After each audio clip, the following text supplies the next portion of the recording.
How you doing?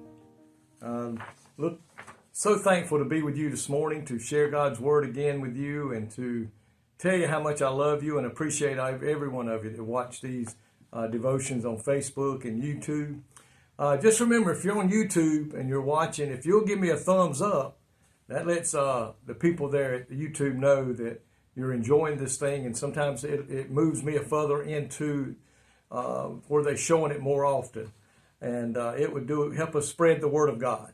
And I appreciate all that y'all do and how y'all comment back to me and let me know how much you enjoy it. I want to talk to you today about Romans chapter 3, verse 25. It says, "For God presented Jesus as the sacrifice for sin. People are made right with God when they believe that Jesus sacrificed his life, shedding his blood. This sacrifice shows that God was being fair when he held back and did not punish those who sinned in times past." Forgiveness always comes at a cost. God sent Jesus to repair our sin problem. He was the only one that could do it. And that's why he had to leave the heavens and come down to earth in the form of a man and go to the cross and shed his blood. He absorbed the cost. It cost you and I nothing. And we couldn't have paid for it anyway. But Jesus absorbed the cost of us being forgiven of our sins. At times we have all rebelled against him, cut ourselves off from his life-giving power by giving in to sin and sometimes failing to keep going on the narrow path. And sometimes we have to come back to him and say, "Lord, please forgive me. I have failed again." But God declares Jesus' death to be the appropriate designated sacrifice for our sins. He is the lamb that was sacrificed for us. And that's what it took, was the blood of the lambs. When Egypt was, and the Israelites were coming out of Egypt, they had to sacrifice a lamb and put the blood over the doorpost, and so that they would not have the death angel stop by.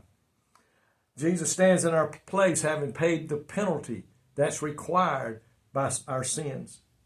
And he's completely has sacrificed and has satisfied all of God's demands. His sacrifice brings pardon to us, deliverance from sin, and freedom from the bondage of sin. And I'm so thankful for that today. I want to share a story with you that I read in one of Tony Evans's books. And it goes along with this verse. It said a man owned a Rolls Royce. As you know, not one of the most expensive cars, but it's not cheap by no means. And after a while, it started to give him trouble, the story says. And so he called the company and let them know that he had a Rolls Royce and it was giving him problems. They sent a repairman to his place to look at the car and to repair it. Well, over time, the man was expecting a bill, but then he began to dawn on him that he had not seen one as of yet. I don't know how long the time had been, but all of a sudden it kind of dawned on him, hey, I haven't seen anything. So he called the company and to see if and when they were going to send a bill so he could take care of it. The company told him, there's no recorded problems with a Rolls Royce. We don't know what you're talking about. In other words, they absorbed the cost so they would not have to put any records out of a Rolls Royce needing to be repaired. Ain't that something? Well, guess what? So that's what Jesus did.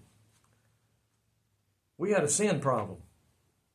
God sent Jesus to earth to go to the cross to pay our sin debt that we could not repay. And guess what? He didn't leave a bill. He absorbed the cost while on the cross for our sin. Aren't you proud? Aren't you so thankful of that today? He didn't send a bill to us saying, this is what it cost you for me to do that. Jesus said, I've got this. I will pay the cost. All I need you to do is ask for forgiveness and follow me.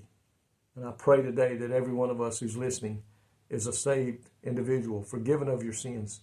And if you're not, I pray and ask that you would commit your life to God. Submit your life to Christ. Ask for forgiveness of your sins. And Jesus said, if we'll do that with a broken and contrite heart, he will forgive, he'll take the stain of sin away, and he will come in and abide with you And my friend, you have just become a child of the King. I'm so thankful for that today. God, thank you for what you've done. Sending your son. And Jesus, we thank you for what you did while you were here.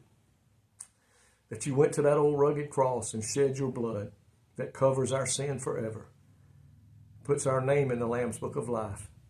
Thank you for doing that today. In Jesus' name I pray. Amen. I pray that God will richly bless you today. Have a blessed day.